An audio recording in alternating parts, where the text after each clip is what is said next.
James in Woodbridge, New Jersey. Are you there? Yeah. Hi. You guys there? Yeah, we're here. Yeah, the last comment you guys made, you probably find dung on the Ark. Well, yeah, Like fossilized dung. yeah, you'd think, or something, some sort of Yeah. traces. Well, anyway, on my animals. my question, I'm an atheist too, but I haven't gone to church since December because of it was an option whether or not I can go every morning. I have Christian parents, or one Presbyterian, and quite liberal at that. And I've been going in the beginning of the year, even though I knew I didn't believe it, because of I wanted to do an Eagle project there. How old are you? Now my mom's like, I need to go back. Okay. How old are you? 17. Okay, so you're unfortunately like still in that zone where they can tell you what to do, but only for like another year, right? Well, legally. Yeah, well, my mom still is that little bit liberal where she'll say, "Oh, yeah, you can go. These people miss you there," and I'm like, "Oh, okay." Do they know you're an atheist, or are they trying to get you back there to save you, or do they just think? No, it's okay. a pretty liberal Presbyterian, okay. And the way my pastor explained it once was in deist matters, where there's this thing in the sky and it's just there. It's just really not that he controls things or she, whatever. Yeah, didn't we have a thing recently where we talked about, speculated on pastors and people who are actually in the ministry who don't really believe that stuff? And it sounds like you have this waffling minister who just doesn't really have a whole heck of a lot of conviction. Maybe he's a sympathetic ear. Maybe you could just go to church and hang out with him. You might have more luck deconverting him. Yeah, you could turn him into an atheist. Because he sounds like he's really uninterested. I mean, why does your mother, why is she so insistent that you go back to church? Well, she's sort of like, well, they miss you there. And the fact that my sister just got back to church from being away from it, but not for the same reasons as me. Because I've seen what the church, like the ideas of the churches have done to her, and I don't want that same thing, the lack of critical thinking. Like her friend talked her into witches exist or something like that. And it's just so stranger to me.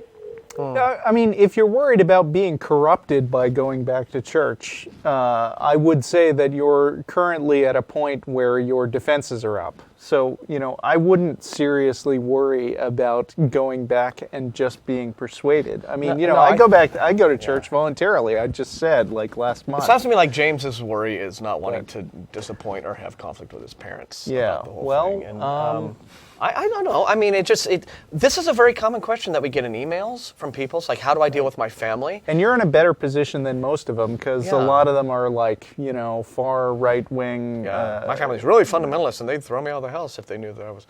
Right. So you sound like you're in a little bit better position to just sit down and just, have a conversation with your folks about, what they believe and what you don't believe and why you don't believe it. And it could probably be a very positive, interesting thing. And if your mother is mainly wanting you to still be involved in church activities for the social aspect and not losing your friends, then it could be not so much that she has a problem with you deciding you don't believe, but that, she's worried about, that you might be isolating yourself socially. Maybe you should get involved in another social group at high school and get her off your case. Yeah, it could be. Or, like you said, it doesn't sound. The impression I get, James, groups. Just listening to you now, is that this is not really. This is just something that's bugging you, but it's not like this crucial conflict in the household, right? Nah, it's just. I hate making up excuses like, I have my research to do for science research, or I have a paper to do. I have to keep on saying that. Well, all right, you're going to have to keep making up excuses until one of two things happens, one is that you give in and go ahead and go to church and fake it, or two is you can say, I'm not going to church and I really don't want to. you know, I can't tell you which way is the right way to go for you, but I mean, it seems like those are the only three options. You know, one, go; two, be honest; three, make excuses. Or you could just say that you know you say, well, maybe unless you just really don't want to go, you could just again engage and just say, well, yeah, I understand that you'd like me to go because folks miss me there, and and be completely honest and say, I just don't think I believe any of this stuff anymore, what the church is teaching, et cetera, and I'm really uncomfortable with the idea. Just say outright, I'll go, if you really, really want me to, but it would just make me extremely uncomfortable. And, then, because it sounds like you have a good relationship with your folks, that might make them maybe not really so insistent, or maybe willing to meet you halfway. You see what I'm saying? Do you think the social aspect, my mom's trying to, get me into it through the social aspect, and just, well, that may be it. I mean, that may be it, and not in so much an overt way as thinking, well, maybe if he just goes there and has a lot of fun, he'll decide to go back, sort of on his own kind of thing. She may not be thinking of it in any kind of, sneaky, nasty way. This could just, maybe she thinks that you're falling away from the faith because you aren't having enough fun at church. I mean, that could just be how she's looking at it. But as I was telling Russell earlier on in the program, I have very fond memories of being, early adolescent, early teenager, and, to a kid doing church activities and being involved in that. But ultimately, all of those, positive social experiences were entirely a separate question from whether or not any of the beliefs were true. And so, you can tell her, look, I'll go back, and I like those folks, and it could very well be I could have a good times. But, there's a whole other question here.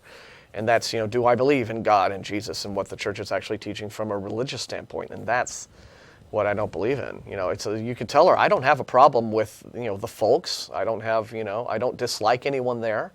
It's not that. It's just another question. And that's why going to church makes me uncomfortable.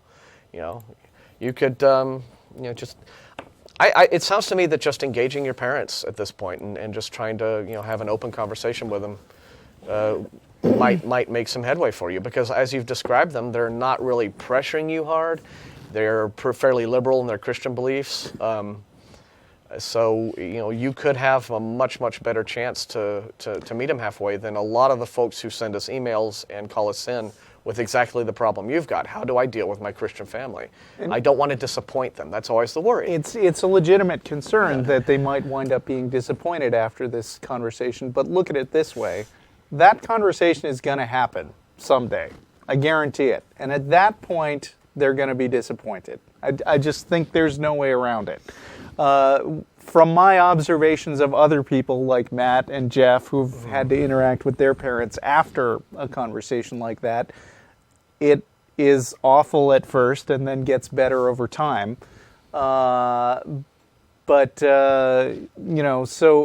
I mean, it's not really a question of whether you disappoint them or not. It's a question of whether it happens now or later. And, if you were in a scary fundamentalist family where you could be thrown out of the house or something, then I would say definitely not. But with this, it's kind of up in the air. And you're right. And it's sooner rather than later is probably better, because it's the more you put a thing off where it's sort of known by both parties that there is sort of an element of conflict here, but we're just not talking about it and we're hiding, maybe we'll hope it goes away. The more you put off a thing that really should be talked about sooner, then the greater the disappointment later on. So maybe get it out in the open as soon as you can, and it won't lead to so much hurt feelings if you talk about it now rather than putting it off for years and years and years. And then it's like, well, we should have talked about this long ago. Mm-hmm. Well, I don't think it's a social thing, because all the people that want me back there are just, I used to help out a lot there, and I'm like the oldest teenage male there, so it's like less of a workhorse, just like I help around with the kids and stuff, because adults get annoyed by the kids and sort of babysit them and stuff like that. Okay, I have some giggle at that, but I do. All right. Well, I mean, you're a talented, caring, helpful individual, and obviously they don't want to lose you. But the downside of being a talented, helpful, caring individual is that if you're not careful, people can take advantage of that. And it's your decision where to focus your talent. So, you're going to wind up being talented and helpful to somebody down the road. And of course they're going to be disappointed if it's not them. So Okay, thanks. yeah, so we appreciate it, James. Good luck with all that.